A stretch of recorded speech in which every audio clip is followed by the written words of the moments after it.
Welcome to newsbite.tech. What we do is sift through thousands of tech articles, over 2,800 in the last day alone, to find what really matters.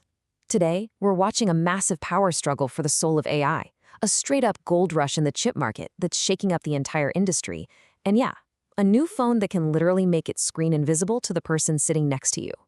Let's get into it. All right, let's hit the news bulletin fast. On the hardware front, Samsung dropped its Galaxy S26 with some slick new AI and that privacy screen I mentioned, while Apple's doubling down on making chips in the US.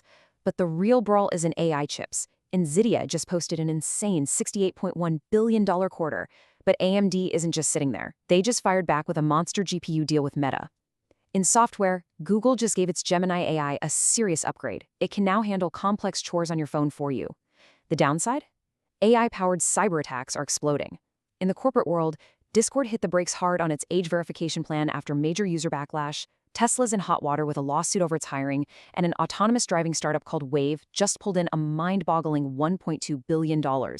And that brings us back to the bombshell, Anthropic caving to the Pentagon on its AI safety rules, a story we are about to break down right now. Okay, let's really dig into that Anthropic story, because honestly, it's the biggest deal right now. What we're seeing is a fundamental fight for control over the future of artificial intelligence.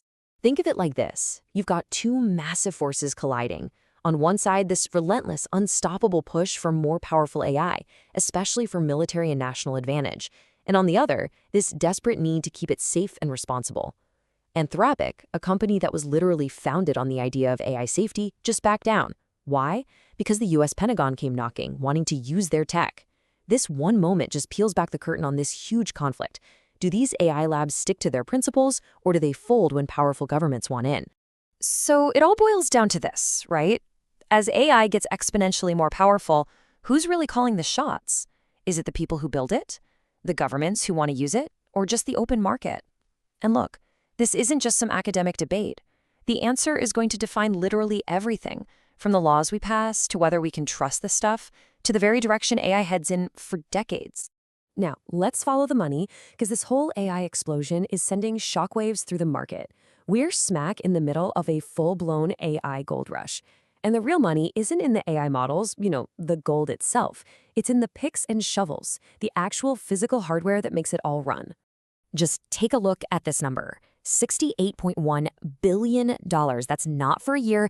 That's Nvidia's revenue for a single quarter. It is an absolutely astronomical figure, and it's all because everyone is desperate for their AI chips. But this is an arms race. To fight back against Nvidia's chokehold, Meta is reportedly lining up a jaw-dropping $100 billion deal with their rival AMD just to build out its own AI power. The fight for computing supremacy is essentially red hot. And in this gold rush, you've got your clear winners and, well, your losers. The winners? They're the ones selling those digital picks and shovels. Nvidia, AMD, even Samsung with its phones that have AI baked right in. On the flip side, a lot of traditional software companies are kind of sweating right now. Investors are starting to ask if their old business models can even survive. And then you've got companies like Discord who are learning the hard way that if you move too fast without your users on board, you're going to get burned. So we've seen the corporate power plays and the money flying around. But how does this AI surge actually affect real people and real organizations? Well, the ripples are spreading fast, and believe me, it's not hitting everyone the same way. For you and me as consumers, things are looking pretty good. We're getting amazing new tech, like that Samsung phone with a screen that literally goes dark if someone tries to peek over your shoulder. For big companies, though, it's complicated. Yeah, AI can make them way more productive, but it's also powering this terrifying new wave of super sophisticated cyber attacks. For AI startups, it's boom time, with money flying at them.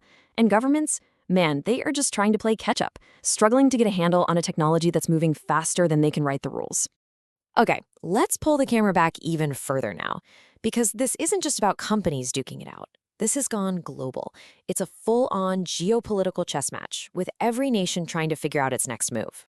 In the US, you've got this delicate balancing act, pouring in tons of money while trying to figure out the rules, just like we saw with Anthropic. Then you have China, which is going all in, a full court press to build its own chips and break free from US restrictions. The EU is taking a totally different approach. They're trying to be the referee, writing the rulebook for everyone else. And here's what's really fascinating. India, it's just exploding onto the scene, becoming the #1 market for AI app downloads and juicing its own tech sector with government cash. Whew, okay, so that's the landscape. It's complex, it's messy, and it is moving at an absolutely incredible speed. So let's bring this all home. What does this actually mean for you? We're going to make this super practical with some key takeaways depending on your role in this new world. All right, if you're a developer, you have to get your hands on agentic AI platforms. These are the tools that can automate whole workflows.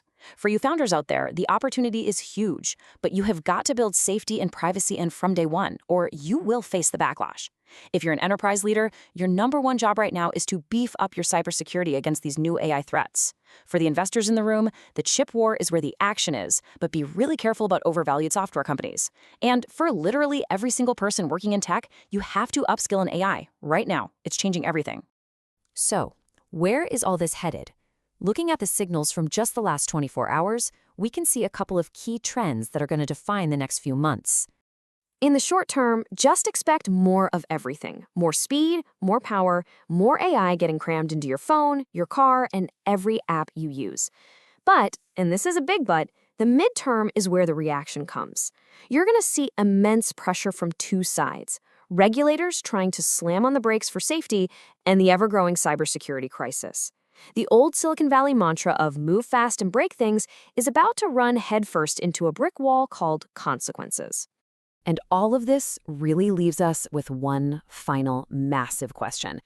As we weave this incredibly powerful technology into the very fabric of our world, our military, our economy, our day-to-day lives, we really have to decide, are we just building a better tool, or are we building our replacement? To keep tracking these stories as they unfold, you know where to find us, newsbite.tech. We'll help you stay ahead of what's next. Thanks for tuning in.